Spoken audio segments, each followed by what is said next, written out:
This is VOA News. Via remote, I'm Jim Bertel. Sudan on Friday became the latest Arab nation to agree to recognize Israel in a diplomatic triumph for U.S. President Donald Trump.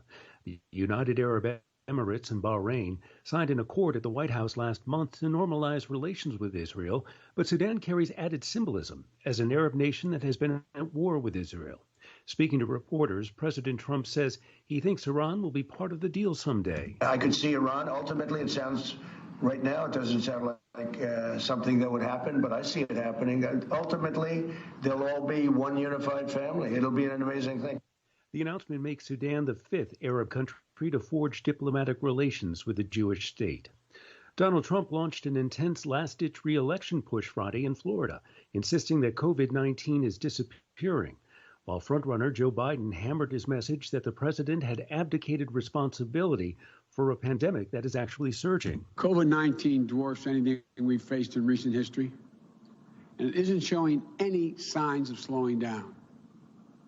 The virus is surging in almost every state. We passed 4.8 million cases. But the president told a large crowd that Biden is just trying to scare people. All he talks about is COVID, COVID, COVID, because they want to scare people. And we've done so well with it. Now it's 99.8%. I mean, you look at what's going on. And we're rounding the turn. We're rounding the corner. We're rounding the corner beautifully.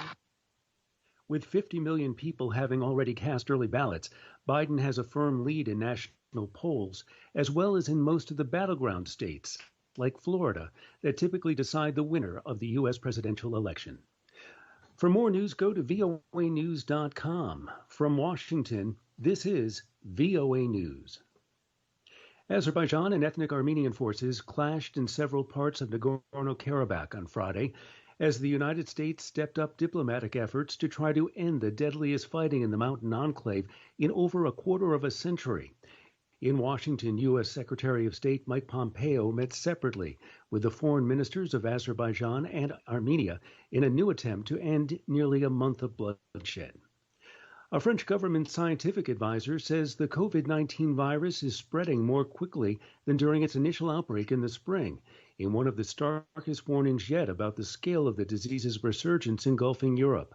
Reuters' Olivia Chan reports. Début septembre, the COVID-19 virus is spreading more quickly in the second wave than during its initial outbreak in the spring. That's the warning from French government scientific advisor Arnaud Fontanet on Friday. The epidemiologist spoke on the day that France will go over the 1 million reported case threshold. The country will become the second Western European country to do that after Spain. Like many other European countries, France has ramped up restrictions to contain the disease. That's Reuters' Olivia Chan reporting. In the United States, AstraZeneca says federal regulators are letting it resume testing of its coronavirus vaccine candidate. AP's Ed Donahue has details. Tests on the vaccine were stopped worldwide early last month. A study volunteer in Britain became ill. AstraZeneca says studies have resumed in other countries, and the Food and Drug Administration is now giving the go-ahead. This is one of several coronavirus vaccine candidates in final stage testing. It's common to temporarily stop testing. Researchers want to know whether an illness is a side effect or a coincidence. In this case, the volunteer developed severe neurological symptoms consistent with a rare inflammation of the spinal cord. I'm Ed Donahue. Gangs armed with knives and sticks blocked major roads in Lagos on Friday as demonstrations continue. Reuters' Francis McGuire has more. Armed gangs stopped cars on a main road leading into Lagos on Friday, a day after Nigerian President Buhari called for demonstrations against police brutality to end. A highway leading to the international airport was obstructed by blockades manned by groups of young men who demanded cash from motorists. A Reuters witness said that buses whose drivers refused to pay were destroyed. To the east of the city in Lekki, armed men chased away police and several police stations were burned to the ground. Violence in Africa's biggest city has escalated since Tuesday night when a curfew was announced. That is Reuters' Francis McGuire reporting.